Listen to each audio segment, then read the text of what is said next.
নিজে হিংসা নিন্দা বিদ্বেষ, পরহিংসা পরনিন্দা পরশ্রী কাতরতা, আত্ম অহংকার, লোভ লালসা এগুলো ভুলে গিয়ে ছোট্ট শিশুর মতো সরল হয়ে, একটি ছোট্ট শিশুর স্বভাব কি?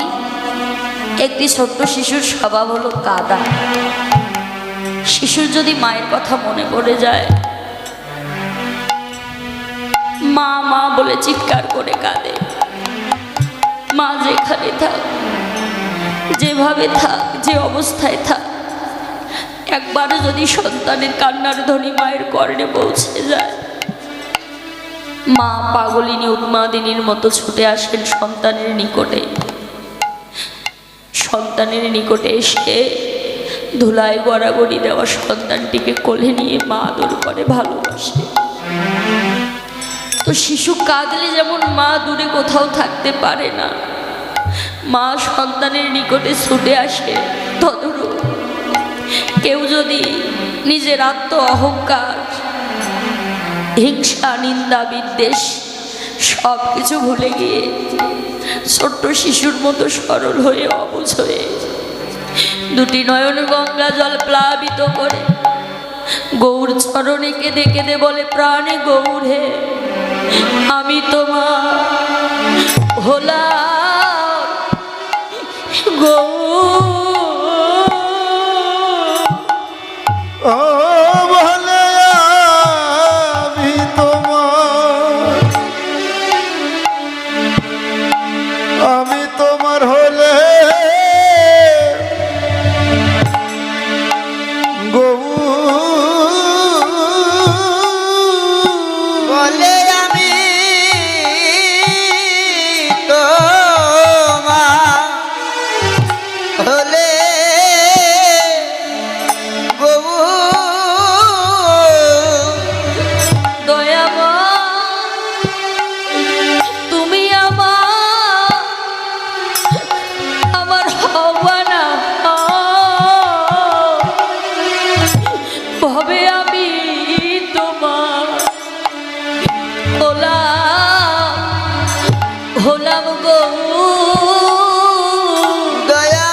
তোমার চরণ ছাড়া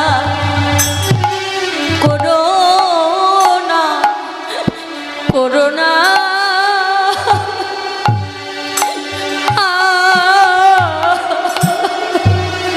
তোমার চরণ ছাড়া করো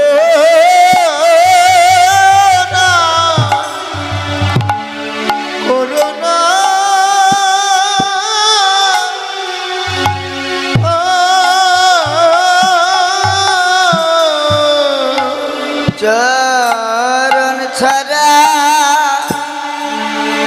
করোনা, এই কৃতদাস আর কে না, তোমার চরণ ছাড়া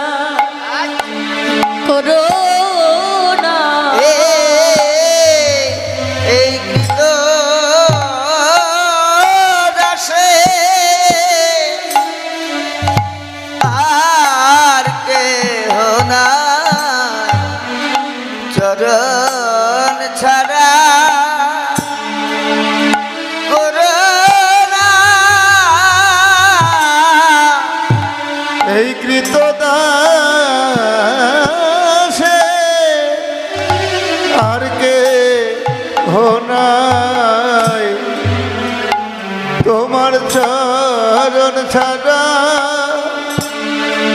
করো না। শুধু এ জন্মে নয়, জন্মে জন্মে চরণ ছাড়া করো না। ও শুধু এ জন্মে নয়, জন্মে জন্মে চরণ ছাড়া করো না।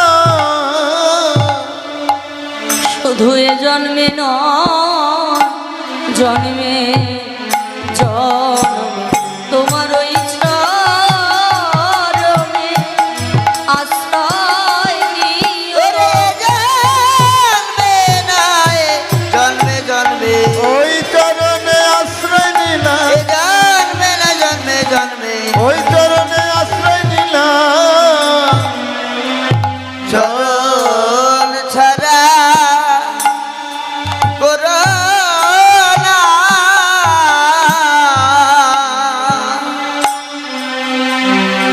তো শিশু কাঁদলে যেমন মা দূরে থাকতে পারেন না, ছোট্ট শিশুর মতো সরল হয়ে অবুঝ হয়ে কোনো ভক্ত যদি ভগবানকে ডাকার মতো ডাকতে পারে, ভগবান কি না এসে থাকতে পারে? ভগবান বললেন, নারদ, নহং তৃষ্ণামি বৈকুণ্ঠ যোগিনং হৃদয় নচ্ছ মদ ভক্ত যত্র গায়ন্তি তত্র তৃষ্ণামি হে নারদ। হে নারদ, আমি আকাশে বাতাসে অনল অনিলে এবং কি শুধু যোগীদের হৃদয়ে থাকি না। আমি কোথায় থাকি জানো?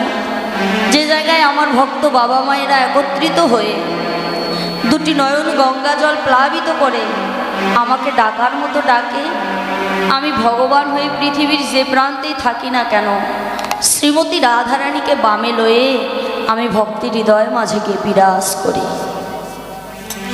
তো ভগবানকে ডাকার মতো ডাকলে ভগবান আর দূরে থাকতে পারেন না, ভক্তের নিকটে ছুটে আসেন। তো আজ ব্রজভাবের গৌর ভক্তগণকে ডাকছে, ও গো নদেবাসী গ, তোমরা সকলেই গঙ্গার কূলে এসো গো। তো বৃন্দাবনে যখন ব্রজ গোপীদের ডেকেছিল, তখন আমার কৃষ্ণচন্দ্র মুরলী ধ্বনি করেছিল, বাঁশি বাজিয়েছিল। কিন্তু শ্রীধাম নবদ্বীপে তো বাঁশি নেই, হাসি নেই, ধরা নেই, চূড়া নেই, গদা শঙ্খ চক্র পদ্ম কিছু নেই। তাহলে তিনি ডাকলেন কি দিয়ে? বললেন, এই নবদ্বীপে মুরলী নেই, কিন্তু আবার আছে আমার গৌধরীর সুধা মাখা, পাগল করা, ভুবন ভোলানো সেই সুললিত কণ্ঠধ্বনি আজই কণ্ঠধ্বনি করে ডাকছে আমার গৌরাঙ্গের কণ্ঠধ্বনি সকল ভগত শুনি।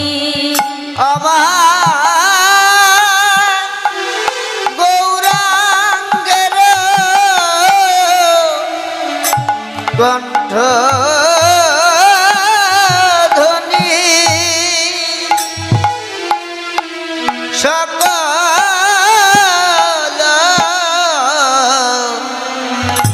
ভক্ত শুনি। ওরা আর কি ঘরে রইতে পারে, শুনে আর কি ঘরে রইতে পারে। হরির নামে ধ্বনি যার কর্ণে পড়ে, ওরা আর কি ঘরে রইতে পারে। মধুর হরি নামে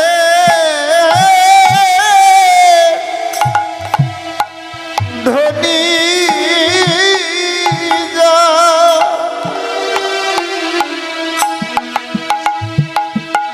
ও যার কর্ণে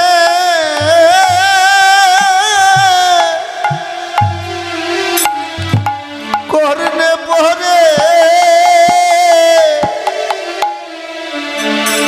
শুনে তারা আর কি ঘরে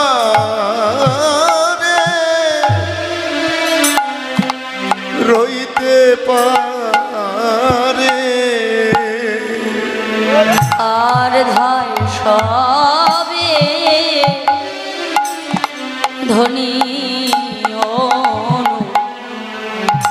সারে। আর ধাই সবে ধনী সারে।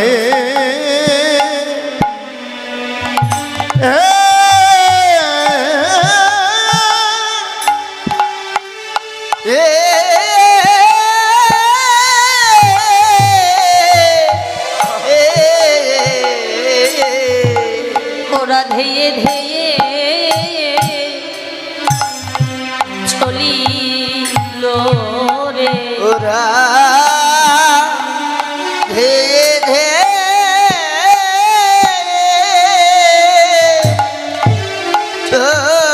চলিল রে। হরি নামে ধরি কর্ণে শুনে ওরা ধেয়ে ধেয়ে চলিল রে।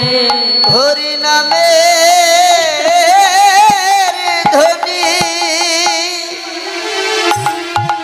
শ্রবণ করে ওরা যে ধেয়ে ধেয়ে চলিল রে। ধায় সবে ধনী ধনী সারে।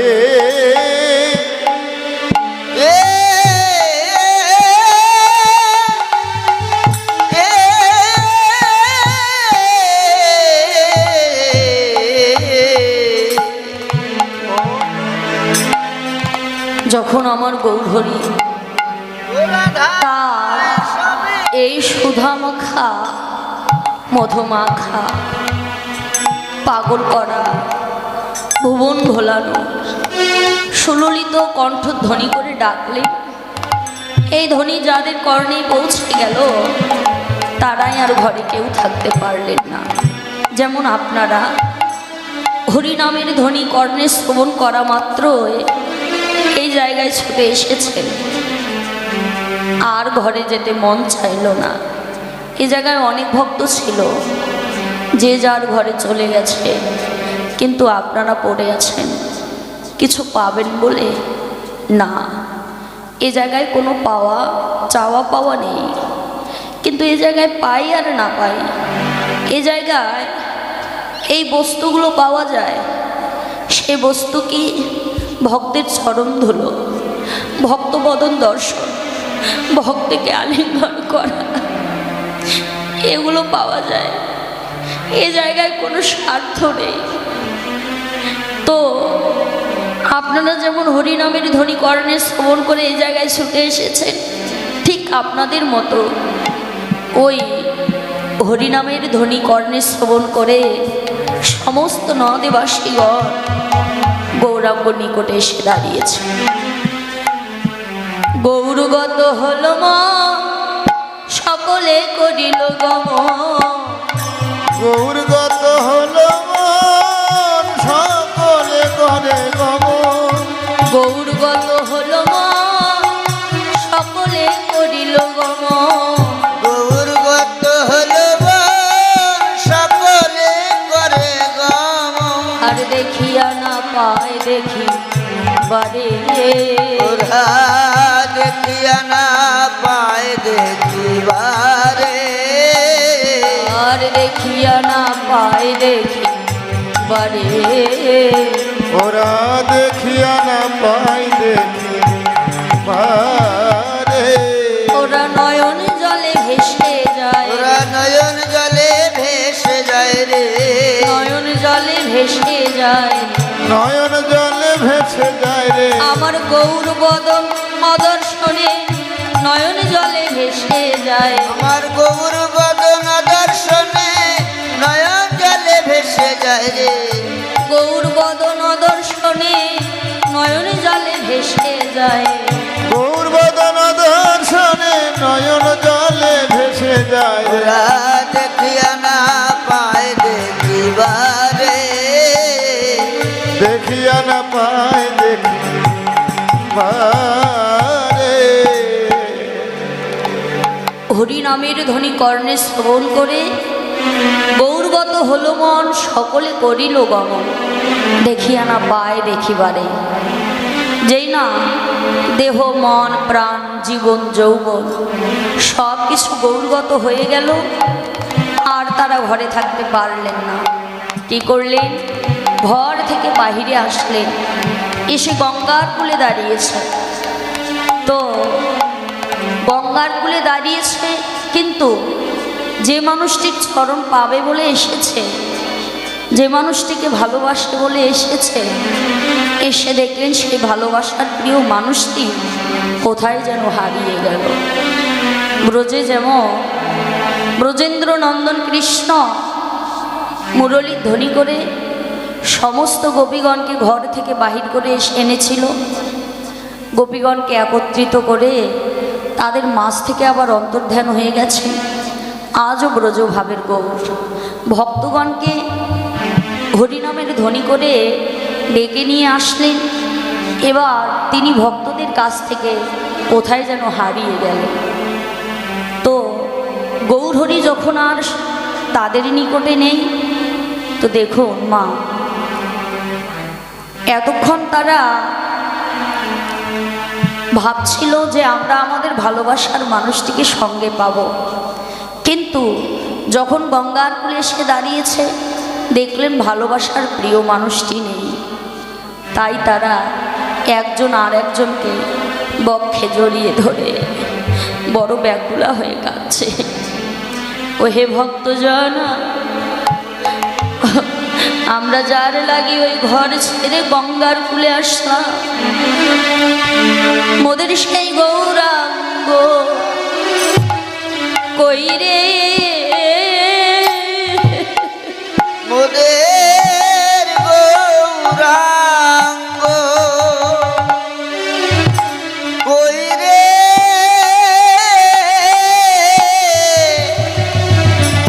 ও মদর গৌরাঙ্গ কই রে আমরা যার লাগি হেতায় এলাম মোদের গৌরাঙ্গ কই রে আমরা যার লাগি হেথায় এলাম সেই গৌরাঙ্গ কই রে মোদে গৌরাঙ্গ কই রে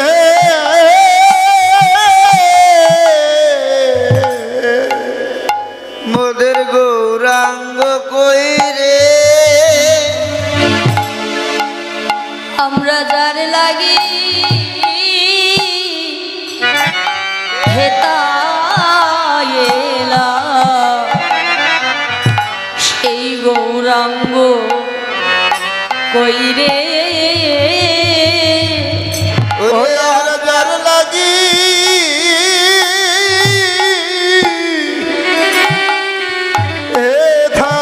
এলা সেই গৌরাঙ্গ কই রে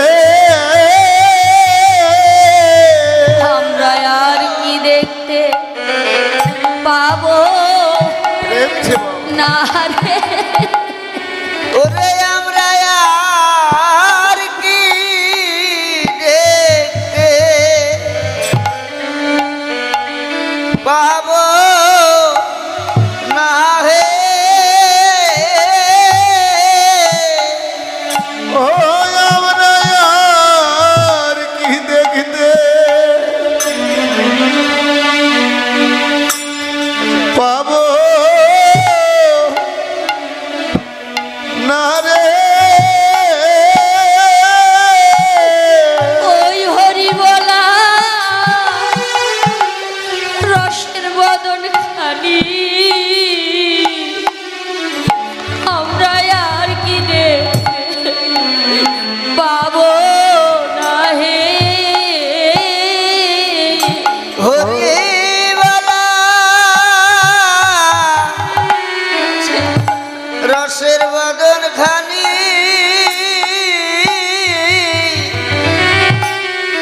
আর কি দেখতে পাবো না হে ওদের পরাণের পরাণ গৌর বদন খানি আমরা আর কি দেখতে পাবো না হে। ওই পরাণের পরাণ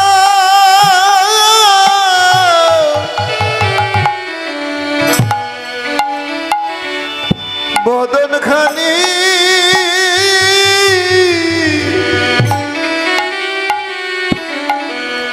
ওই আমরা আর কি দেখতে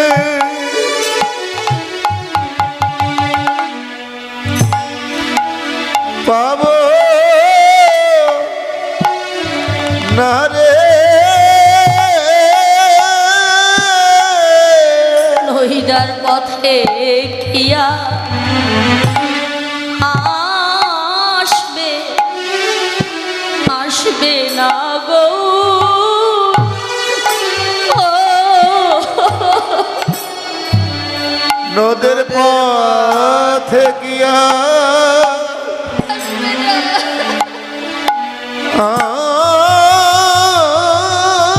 আসবে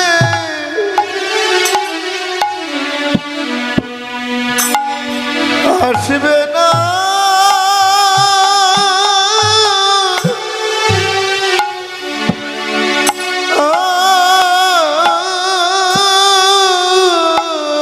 নদের পথে গিয়া আসবে তোমরা কহ কৃষ্ণ লহ কৃষ্ণ বলে নইদের পথে কিয়া আসবে। ওরে তোমরা কহ কৃষ্ণ লহ কৃষ্ণ বলে নইদার পথে কিয়া আসবে না। তোমরা কহ কৃষ্ণ লহ কৃষ্ণ বল, এ নাম তোদের লাগি এনেছি হে। তোমরা কহ কৃষ্ণ কৃষ্ণ বলে তোদের লাগিয়ে এনেছি হে কহ কৃষ্ণ লহ কৃষ্ণ বলে তোদের লাগিয়ে এনেছি হে নইদের পথে কিয়া আসবে।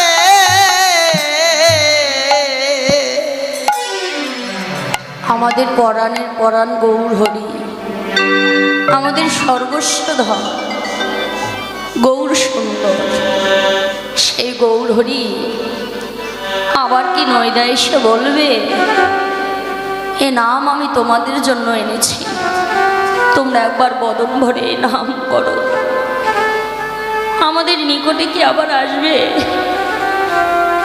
ভক্ত জানা একজন আর একজনকে বক্ষে জড়িয়ে ধরে বড় ব্যাকুলা হয়ে কাঁদছে। তো ভগবান ভক্তের সব সহ্য করেন, দুইটি বস্তু সইতে পারেন না। একটি হলো ভক্তের অহংকার, আর একটি হলো ভক্তের নয়ন জল। যেমন রাজা দুর্যোধন রাজভোগ রন্ধন করে ভগবান কৃষ্ণকে খাওয়াবেন বলে স্বর্ণের থালায় প্রস্তুত করে রেখেছিলেন। স্বর্ণের থালা ভর্তি সেই প্রসাদ। ভগবান কৃষ্ণ গিয়েছেন কিন্তু সেবা করেননি বাবা। কেন? তার ছিল বড় অহংকার, তাই তিনি সেখানে সেবা করলেন না, চলে গেলেন কোথায়? নিচুকুলে জনম বিদুরের। সেই বিদুরের স্ত্রীর নাম হলো পরাশরী। ওই পরাশরী নয়ন গঙ্গা জল প্লাবিত করে কাঁদছে, হে কৃষ্ণ, হে দয়াময়, আমার নিচুকুলে জনম বলে তুমি কি কোনোদিন আমার ঘরে আসবে না? কোনোদিন কি আমার ডাক তোমার কর্ণে পৌঁছায় না? তুমি কি কোনোদিন এই কাঙালিনী অভাগিনীর ডাকে সাড়া দেবে না? বলো কৃষ্ণ। যেই না নয়ন গঙ্গা জল ছেড়ে দিয়ে কাঁদছে, ভগবান আর রাজা দুর্যোধনের নিকট থাকতে পারলেন না, চলে গেলেন পরাশরীর নিকটে। পরাশরীর নিকটে গিয়ে পরাশরীকে ডাকছে, মা পরাশরী। যেই না মা পরাশরী বলে ডেকেছে, পরাশরী বলছে, এমন মধুমাখা কণ্ঠে তো আমাকে কেউ মা মা বলে ডাকেনি, আজকে আমাকে মা মা বলে ডাকে। কুটির থেকে বের হয়ে এসে দেখলেন অন্য কেউ নয়, এসেছেন কৃষ্ণ, নন্দের নন্দন শ্রীকৃষ্ণ। পরাশরী বলছে, ও কৃষ্ণ, এতদিন পরে তাহলে এই কাঙালিনীর প্রতি তোমার করুণা হলো? এতদিন পর এই কাঙালিনীর ডাক তোমার কর্ণে পৌঁছে গেল? হরি বল, হরি বল। কৃষ্ণ বলছে, মা আমি বড় ক্ষুধার্ত, মা আমাকে কিছু খেতে দেবে মা। পরাশরী যে খেতে দেবে, ঘরে কিছু নেই। ভগবানের ইচ্ছা পরাশরীর ঘরের কোনায় কয়েকটি কলা পড়ে আছে, সেখান থেকে একটি কলা তুলে নিয়ে পরাশরী ভগবান কৃষ্ণকে নিজের কোলে বসিয়ে নিয়েছে, আর এমন অপলক দৃষ্টিতে তাকিয়ে আছে যেন কোনোদিন বদন হেরে নাই। সেবা দেবেন বলে কলার খোসাটা ছড়াচ্ছে। কলার খোসাটা ছড়াতে গিয়ে কখন যে কলার ভিতরের বস্তুটা ফেলে দিয়েছে পরাশরী নিজেও জানে না। পরাশরী নিজে জানে না। ওই কলার খোসাটি ভগবান শ্রীকৃষ্ণের বদনে দিয়ে বলছে, কৃষ্ণ আমার নিকটে তোমাকে দেবার মতো কিছু নেই, এই